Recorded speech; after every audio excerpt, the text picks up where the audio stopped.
The 2015 version of the Dell XPS 13 is one of the finest Ultrabooks we've seen in some time.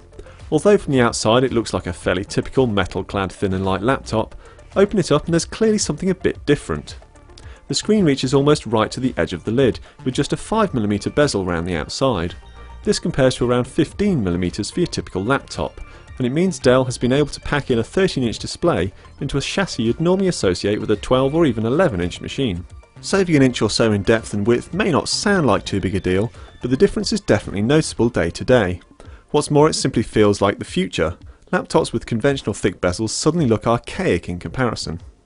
What's more, this is among the finest displays we've ever used on a laptop. Colours leap from it and there's huge contrast between the deepest blacks and brightest whites, plus the matte finish keeps reflections at bay.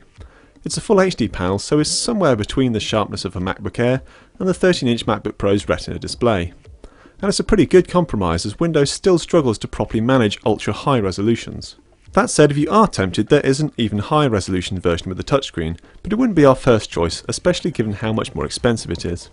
Elsewhere, this is a more typical premium Ultrabook, with Dell not pursuing the ultra thin and light aesthetics of the latest MacBook.